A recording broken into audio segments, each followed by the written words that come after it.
Well, good evening, everyone. My name is Michelle Aguinello. I am the new program coordinator for school counseling, and I'm super excited to be joining you this evening.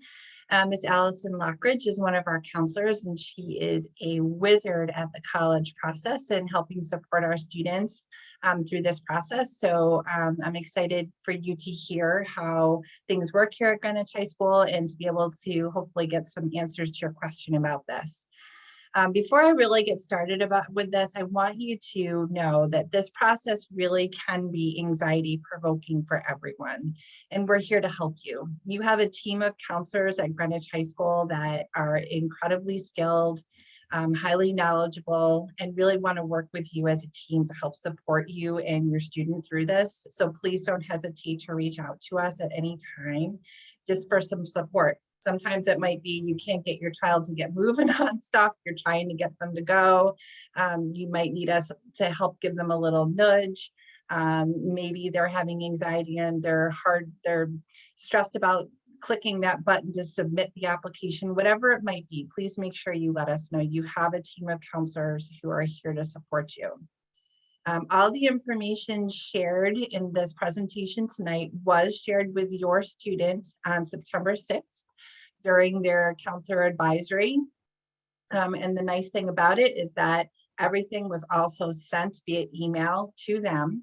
So they have access to all of this information electronically as well.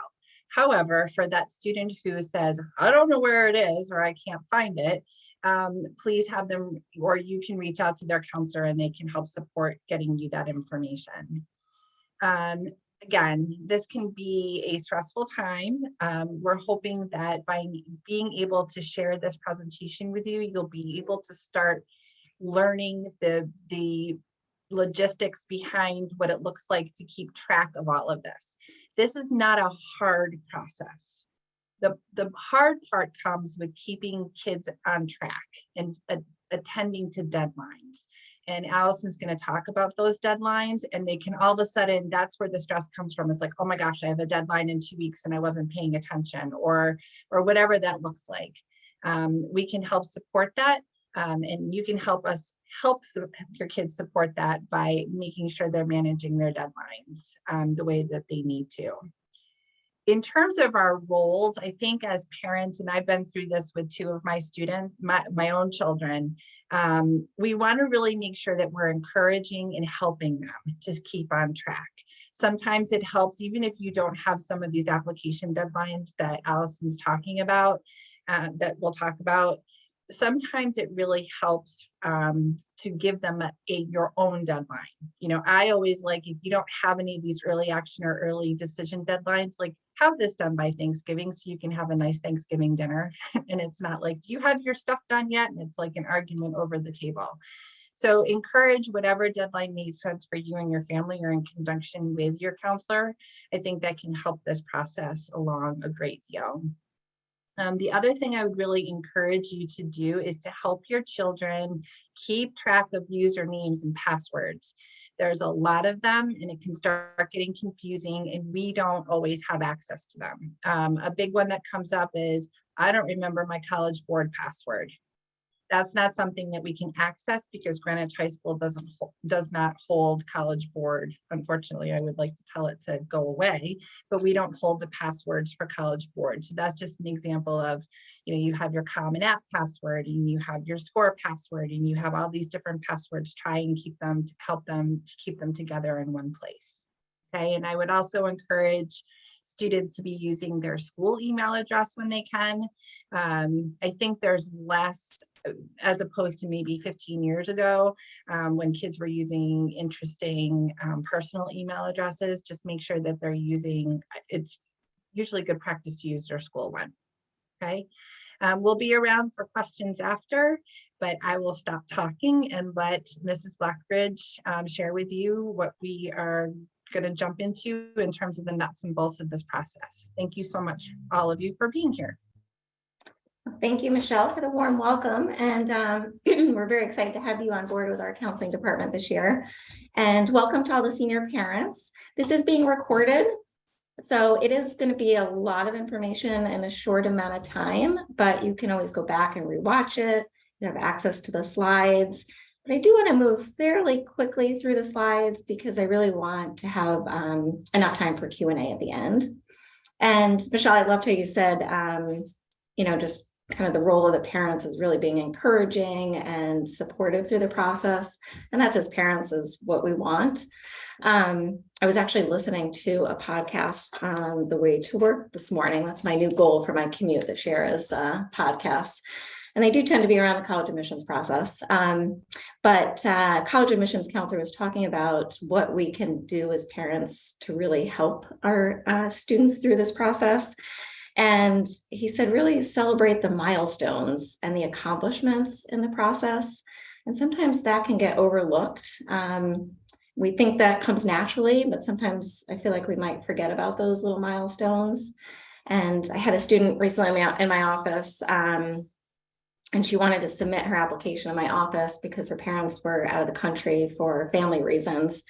And she was adorable. And she took a little video of her submitting the application so that she could share it with her parents. And confetti came across the board. And but she wanted to record that to share it with her parents. And so it's those milestones of submitting the first application or finishing the personal essay, which is a huge milestone in itself. Getting admitted to your first school, whether that's a likely school or not, but just really celebrating your student through the process. I think it was like an important message to hear. Well, I don't love starting the presentation with deadlines. It's kind of nice to get it out of the way. So most of you probably know deadlines are coming up probably faster than we'd like them to. Most students from Greenwich High School and really all over are submitting majority of their applications early. So early action and early decision deadlines are typically November 1st. But some can actually be as early as October 15th. Many of you are aware early decision is binding, so you can only apply to one school early decision. And contract will need to be signed if you are applying early decision with your student, parent, and counselor. I will show you what that contract looks like a little bit later tonight. But it is important to know that that's binding. So these are conversations that you should be having at home right now if that's something that your child is thinking about, and certainly with your counselor. And early action is not binding, but the benefit is you can find out sooner than regular decision. It is students' best interest to apply early action if colleges offer early action. Not all schools offer early action, but if they do, we really encourage students to take advantage of the early action deadlines. And then, as you can see, regular decision and early decision 2 deadlines are a little bit later, January 1st. And you may hear the term rolling decision, although not many schools have rolling decision. Some state schools do. And but what that means is, as applications are coming in, college admissions are reviewing them as they're receiving them.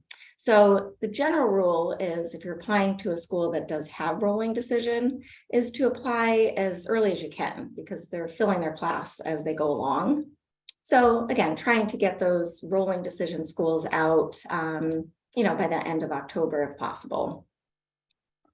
And lastly, the UConn priority deadline is December 1st. So as you can see, the majority of schools, even if a student's not applying, say early action or early decision anywhere, having that UConn deadline is December 1st, you really give students, a reason, and whether they like it or not, to pull their application together in the next couple months. Let's see. Okay, so components of the application. So there's a transcript and counselor letter of recommendation, and then the teacher letters of recommendations. Most schools require 1 teacher letter of recommendation, and some allow for 2. So the transcript, the counselor letter, and the teacher letters of recommendation are all submitted through SCORE. And I'm going to show you what that looks like in a minute. And then the student is responsible for sending test scores if they choose to. Most schools are test optional, and we're going to get to that as well. But it's definitely the student's responsibility to send any test scores. We do not send any test scores through Greenwich High School. And then obviously the students submitting their own application, their personal essay, and the supplemental essays. I've been running a number of workshops this week on the supplemental essays, and they can be time consuming. So we really encourage students to get a better handle on what schools require extra essays, how many they're going to have to write, so that they can start, really, either finalizing if they've started them over the summer or starting them now, wherever they are in the process, just being aware of how many essays that they will need to write before those deadlines.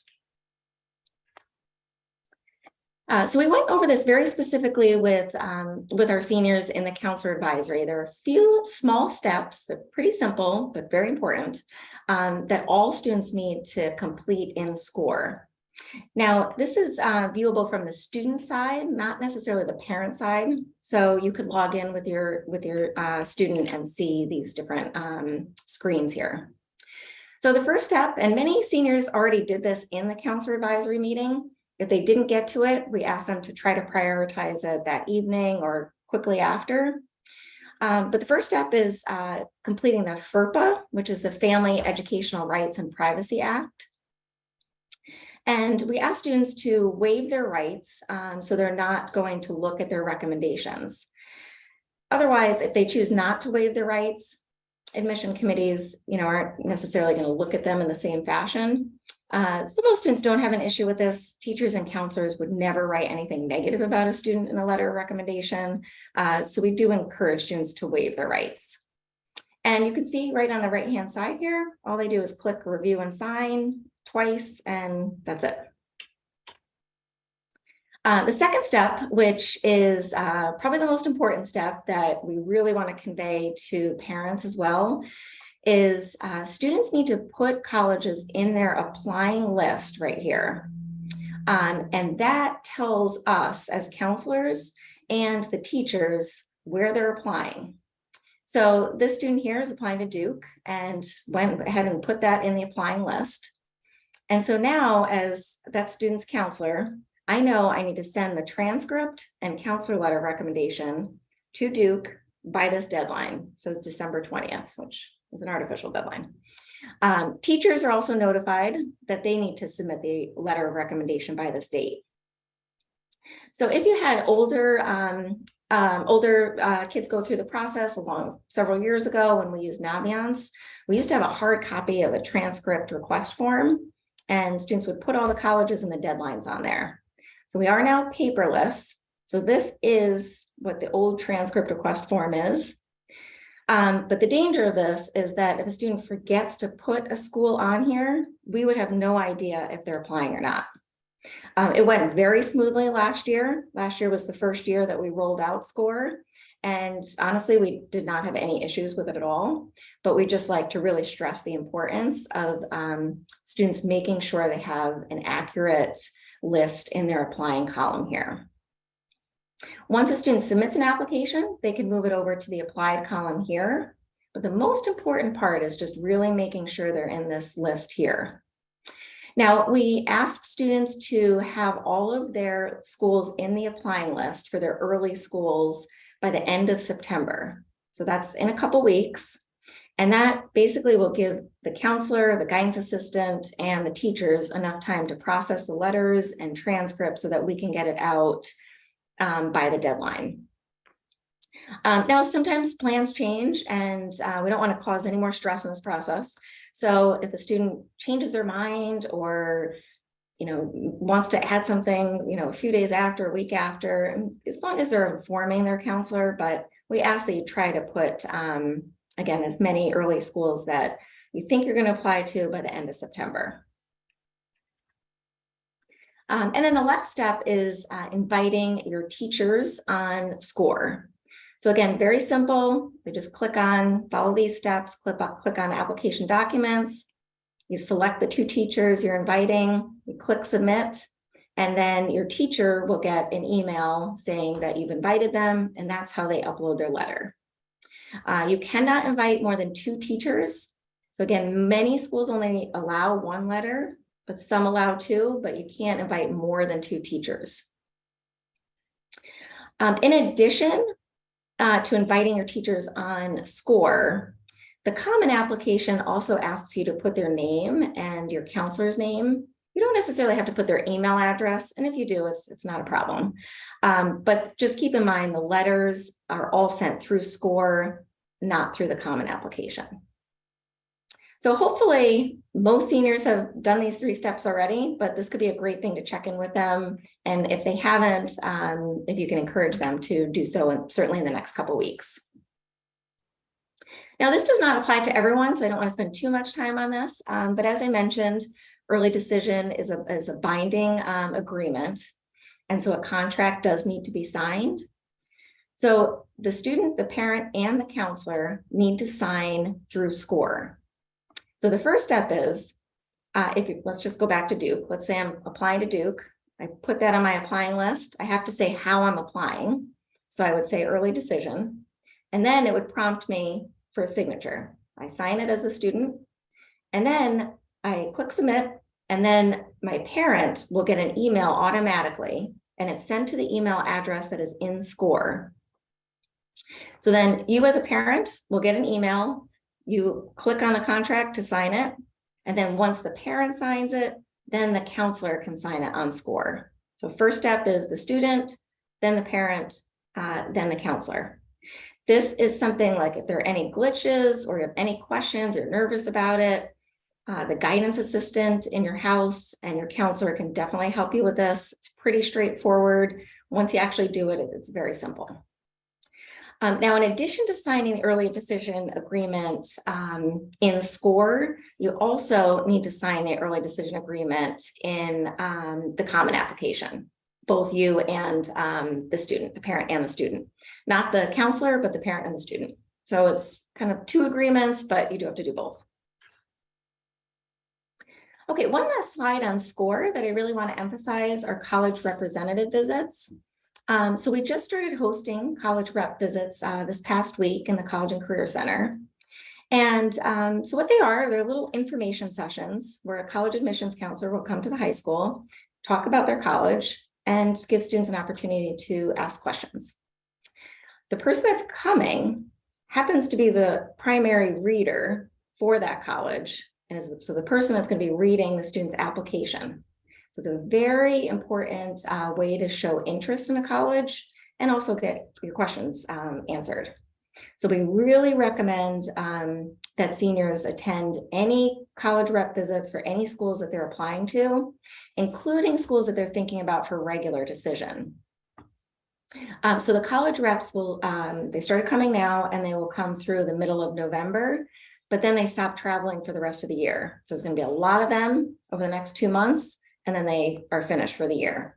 So definitely take advantage of any of the reps when they do come. These are for students only. Parents are not able to attend these during the school day.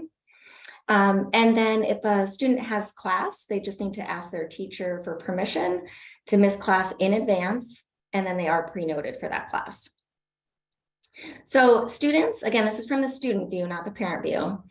Students can view when the college reps will be coming to the high school in SCORE, right under events and deadlines. But if the colleges are in their list in SCORE, they'll automatically get an email saying that University of Georgia is coming October 14th during block 3. So as long as they're checking their email, which is a really great thing to do in the college application process of staying on top of email, they won't lose sight of when a college is coming. Okay, so test scores. So been a lot of questions about, do I submit testing? Do I not submit testing over the past couple of years? So first of all, if you haven't viewed this great website called fairtest.org, this lists all test optional colleges. Most colleges are test optional. There's a very small handful of schools that are not. It's really important to only submit scores if they're within the median range for that college. And that range you can find on any college website. You just search median range for UConn and you'll see the range of scores from last year. If your scores fall within that range, certainly submit them. But if they're below the range, students are better off applying test optional. So many students are submitting scores to some schools and not others, which can be confusing. And this is where, as parents, there's a lot of attention to detail, as you can see in this process, but I would say especially with this. So as parents, this can be really helpful to be involved with in terms of whether or not to submit and also how to submit your scores. So first of all, we recommend looking again at the median range for every school. If you're in the range and you're going to submit your scores, you can put them on a common application, but some schools require you to send them officially from College Board or ACT, and you have to pay for them to be sent, and they need to be sent directly. So you would log into your account on College Board or ACT and send them. But many schools will take them self-reported on the common application. So again, this is kind of, this can definitely be confusing for students. And sometimes they may miss that they needed to send the scores officially, and then their application's not complete. So it's just important to, again, find out how the schools require you to send scores if you're sending them, and look at that median range to determine if you're going to send scores. We definitely recommend, as counselors, running it by your counselor if you're unsure about whether to submit or not. It's definitely something you can talk to your counselor about, because it is stressful trying to decide, is it worth it or not? And I'm sure there'll be some Q&A around that as well. Okay, senior year grades. We definitely talk to seniors in counselor advisory about the importance of grades during senior year. While Q1 grades are not automatically sent from the high school, most schools like to see them, but you do need to request that they're sent from the house guidance assistant. We recommend looking at the grades first and then asking them to be sent. But semester grades are automatically sent to all schools. Again, to add another layer of kind of confusion in this process, many schools have added the self-reported grades, otherwise known as SRAR. Now, first of all, many schools don't require it, but probably 20, 25 or so state schools do require it. And actually NYU requires it as well. So seems like some private schools are going to start requiring it. And what basically it is you have to self-report your whole transcript into this SRAR. It takes about an hour to do it, so it is a little time consuming, and you have to make sure it's exactly how it looks on your transcript. So the exact grades, the exact names of the courses. So again, this is something that I feel like parents can be helpful with. It's a little time consuming, tedious, but just copying something. Definitely something parents could help out with. The link to get to the SRAR is not really found until after you submit the application. So it's not anything you need to worry about now, but just know it exists. And when you submit your application, anywhere, you're going to get a link from that college with access to the college portal. And that's how students find out their admissions decision. And that's also how you can see if everything is received. To make sure your letters are there, your transcripts there, you're not missing anything. In that portal is where you will see the SRAR, but students will get an email saying that this is required. And again, it's not a ton of schools, but some schools like Clemson, UConn is optional.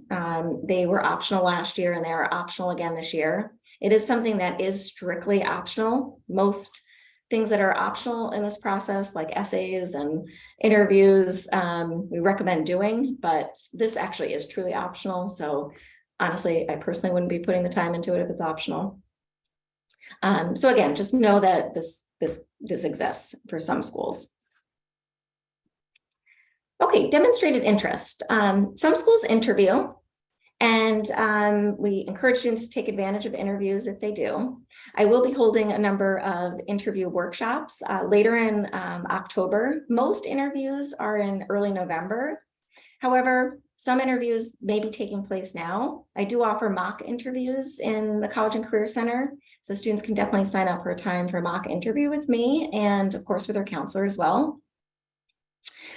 So I would definitely just take a look and see if the colleges that you're applying to require interviews or offer them, and how to set them up. They could be on campus, more than likely they'll be virtual, or they could be alumni interviews.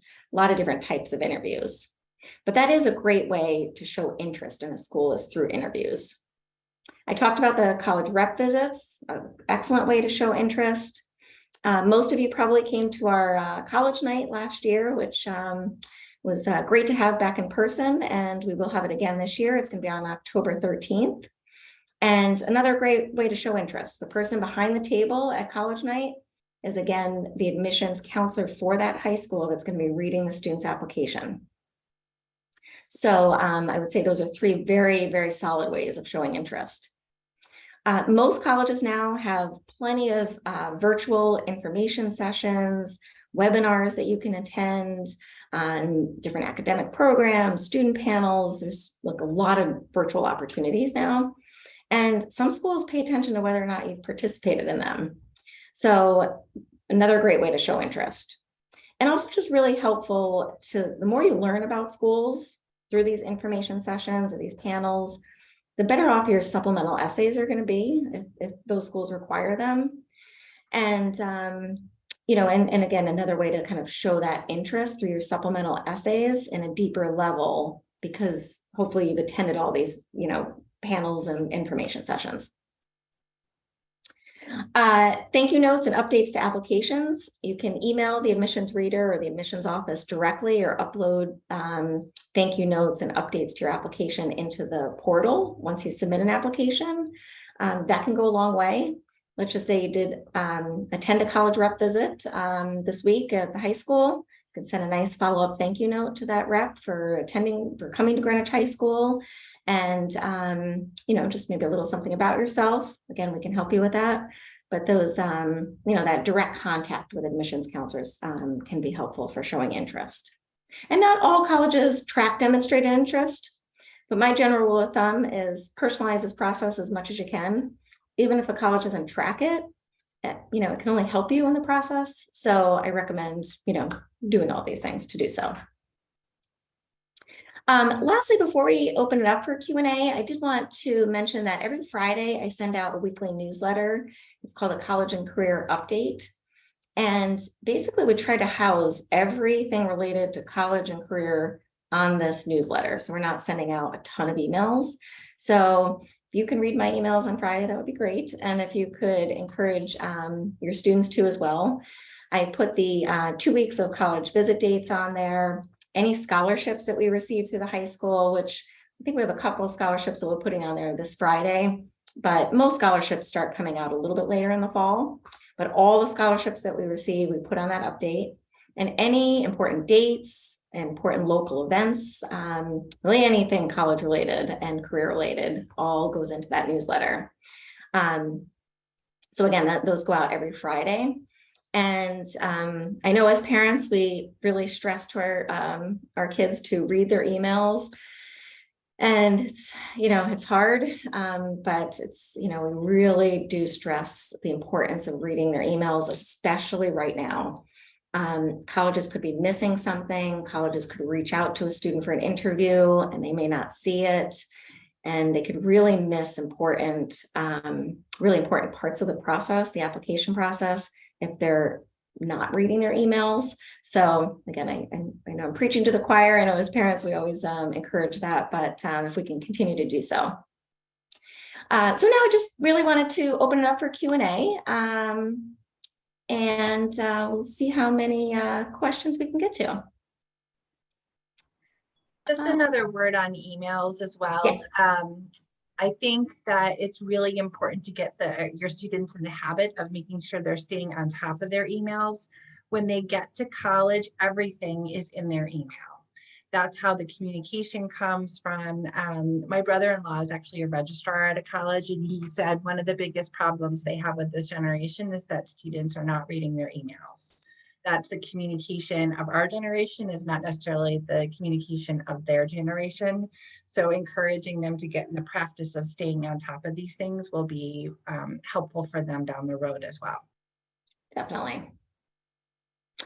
Okay, so question first is, what are the most important elements of the college essay, and how does a student stand out for an edge? Well, one of my favorite resources, which many seniors have heard me say this through my workshops is the college essay guy. His name is Ethan Sawyer. I think he's just amazing. Students love listening to him. He's easy to read. He has great sample essays. So definitely encourage you to check out the college essay guy for some great samples and tips. But the best thing a student can do in the personal essay, the main essay, is to be personal. It's an opportunity to let an admissions counselor know you personally, that, in a way that they're not going to know you through a transcript and your letters of recommendations. It's not so much about the topic. Colleges want to see a student that has obviously good writing, but they just want to get some insight into who that student is. Personally, I find some of the best topics are very simple topics, but where a student can maybe be a little vulnerable and kind of get to that personal side of them that they may not be able to do so anywhere else. It's great to be creative. That can help a student stand out and get that kind of hook at the beginning and that strong closing at the end, and not necessarily have it read like an English paper. So there are a lot of different ways that a student can stand out. I did run a number of workshops, and we did talk about the college essay in a number of English classes in the late spring. But if your student is just starting the college essay and or has a draft, I definitely encourage that they show their counselor and a teacher to help to make sure that they are standing out in that essay. And then I mentioned the supplemental essays, and but those are equally important as the personal essay, and they could really vary in length. Some are short, 200 words, some are 600 words. But in those essays, what colleges are really looking for is why they're a good fit for that school.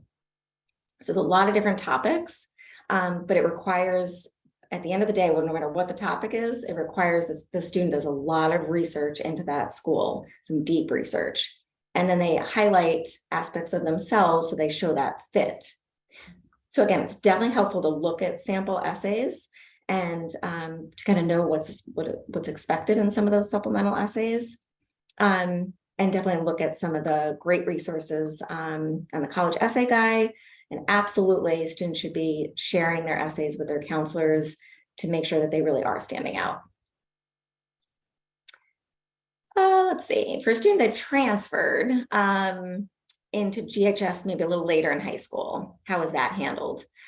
So the transcript from the prior school will be uploaded into SCORE from the guidance assistant. So colleges will see both transcripts.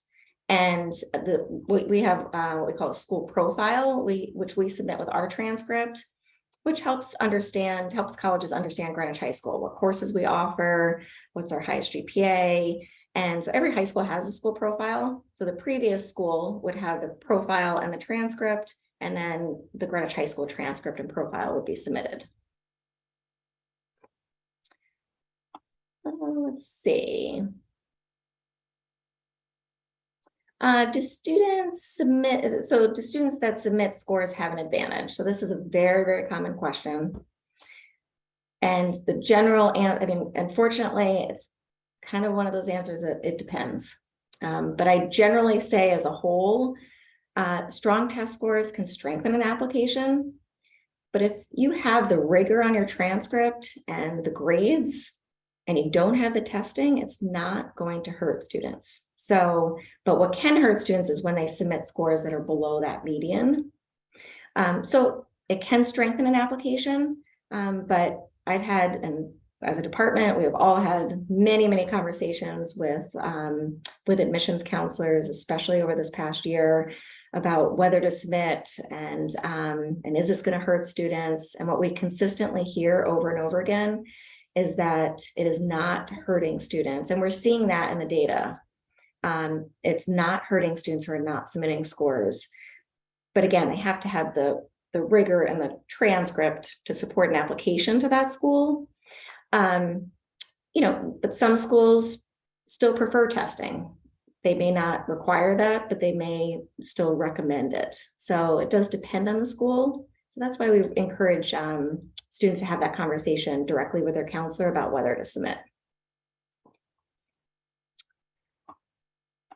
So informal recommendations. So informal recommendations are given to the counselor to help the counselor with their letter of recommendation. So it's a brief email that's just sent to the counselor. It can be from a club advisor, a coach, an employer, a character reference from outside of school, even a peer reference, a friend. Could be another teacher, but not the same teacher that you're using for your main letter. And it just helps the counselor to take different quotes and incorporate that into their letter to make it more substantial. So we generally recommend that students submit like 2 to 3 informal recommendations. If they haven't done that yet, that should definitely be a priority because counselors are busy writing letters now, and many even wrote over the summer, but they can add to a letter for sure. But it is something that counselors would appreciate having sooner than later.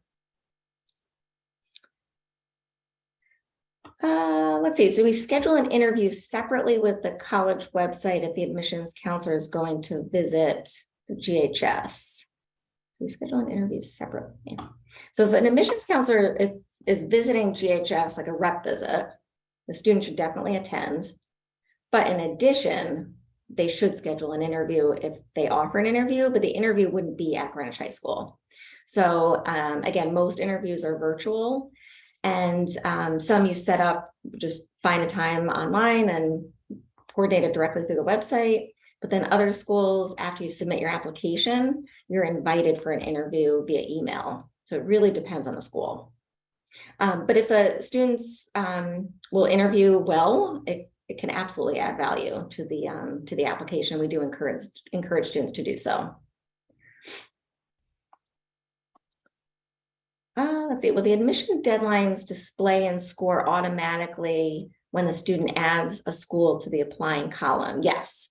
So when they add a student to the applying column, it's going to ask the student how they're applying. So if they say early action, they click on early action, and then the date automatically, they don't have to enter the date. The date automatically goes into the applying list. So when are early decision deadlines announced?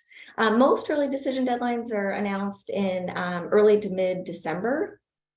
Early action decisions are, unfortunately, they used to be in December, but many schools now do not notify students until middle of January. But some schools will still notify in December. The majority of schools for early action are notifying in mid-January. And certainly a student could be admitted, which would be the best case scenario. They could be denied, but then they could also be deferred, which means they'll be looked at again in the regular decision pool. Doesn't mean that they need to reapply. It just means that they want to see more grades and more of senior year, and are going to be looked at again and reviewed through regular decision.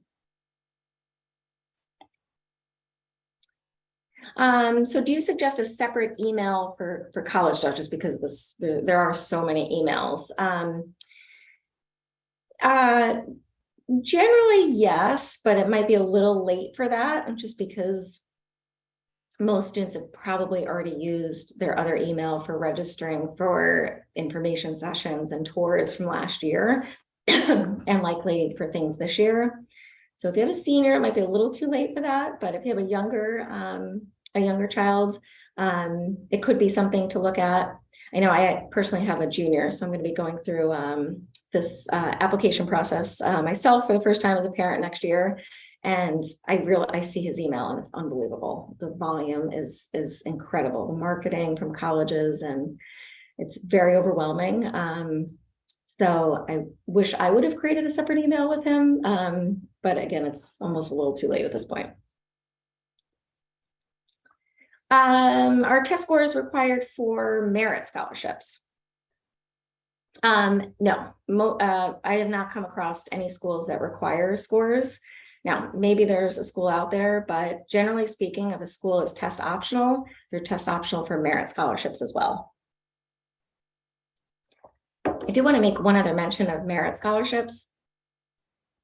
For students that are applying regular decision to schools, they often need to submit their application early. Very common, December 1st as a deadline to be considered for merit money. So the regular decision deadline might be January 1st, but they might need to submit it by December 1st to be considered for merit scholarship. So again, just something to kind of look out for. The other thing just to think of, Allison, I'm sorry, there's like fire trucks going by as I log on. When you're looking at SAT scores as well as to whether or not you're going to apply or share them with the schools, sometimes there are certain majors that require them, even though the school itself may not.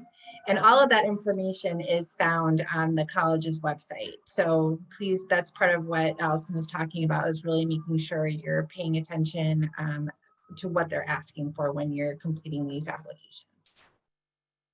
Yeah, that's a very good point. And one of the things that we've been talking to seniors about now is getting themselves organized. A spreadsheet can be awesome at this point in the process. So what schools require testing to be sent, what schools don't, what schools have supplemental essays, what schools require interviews. So as parents, that's something that, you know, we can certainly help our students with, is, you know, getting everything into a spreadsheet so that they're organized and get a better understanding of what their deadlines are and what's going to be required. Let's see. So if you're not submitting test scores, then you would not put them on the Common Application.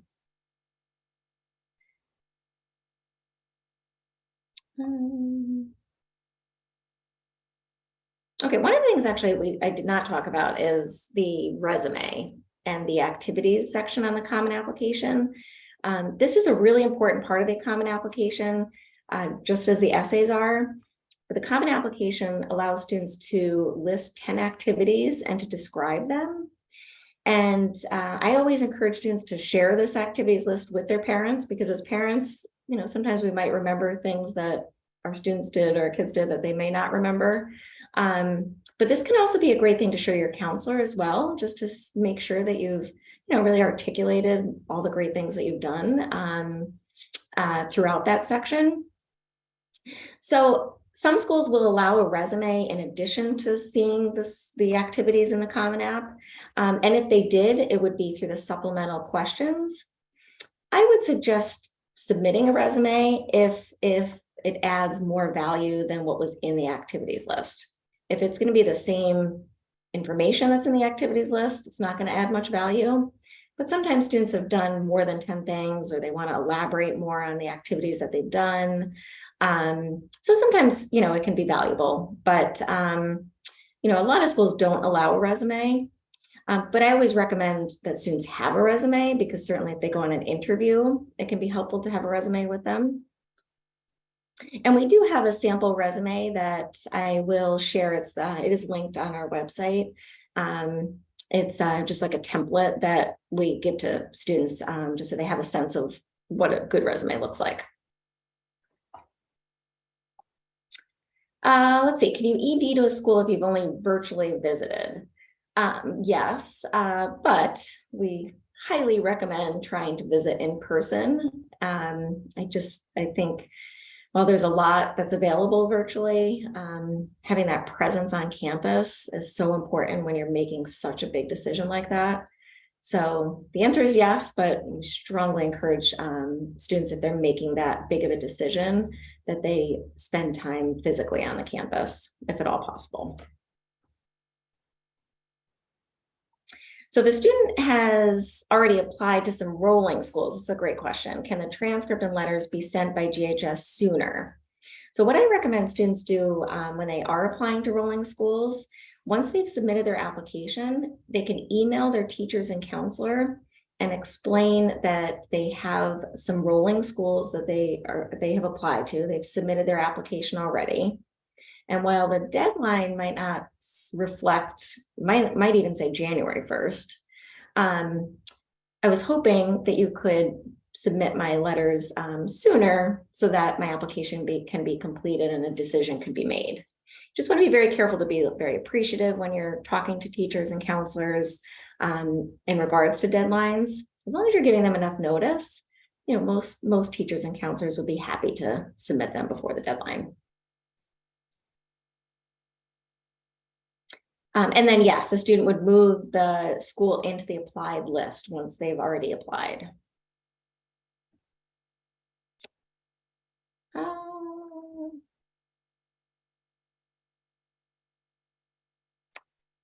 answered most of them. One is how far back should activities go? So activities should just be in high school, so 9th through 12th grade. And then somebody said, I saw a race category in SCORE and it can't be changed. Does the student have the option not to share it with colleges?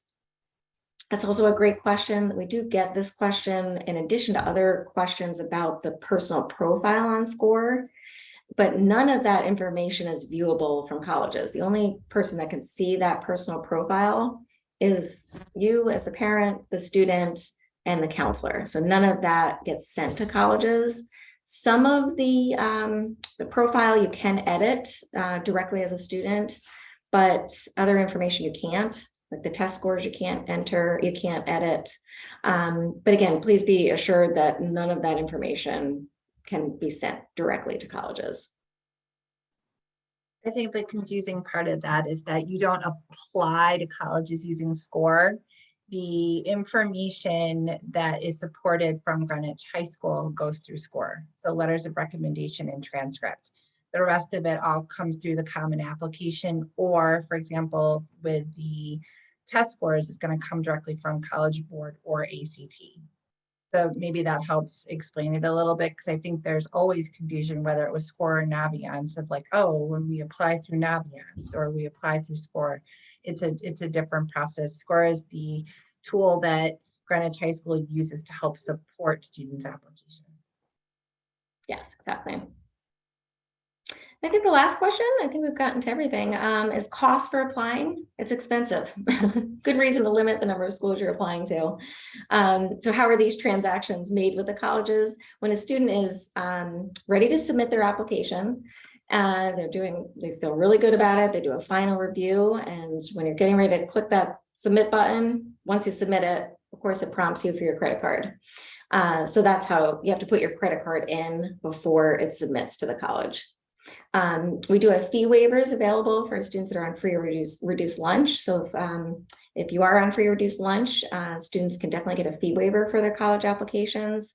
But they're really ranging from $75 to $100 per application. So it can definitely add up.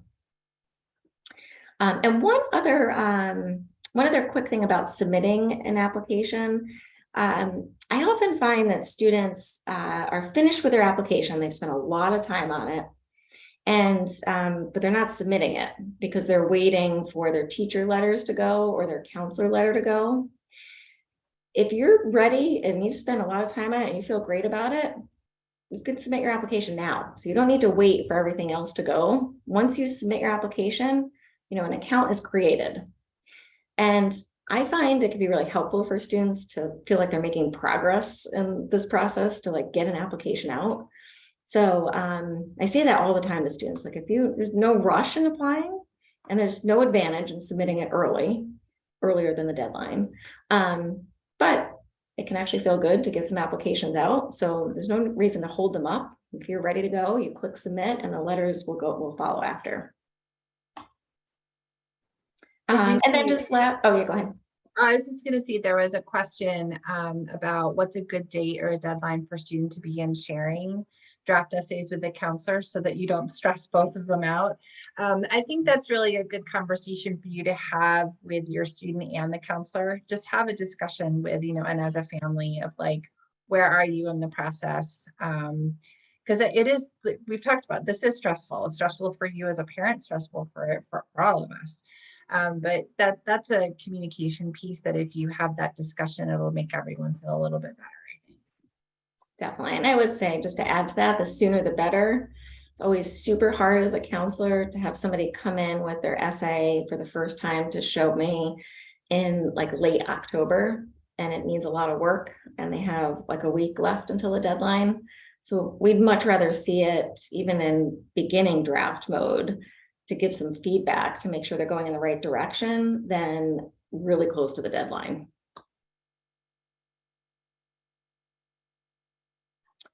So I think we've got to all the questions. Hopefully we didn't overwhelm you and add any more stress to this process. Like I said, all of this was covered with all of our seniors. We just felt it's important for parents to also be informed. And again, this is all recorded. You're going to have access to the slides. We are all here to help you through this whole process. So do not hesitate to reach out to your counselor, and really encourage your child to be meeting with their counselor as much as they need to, and access resources in the College and Career Center as well. So thank you all for attending, and have a great night.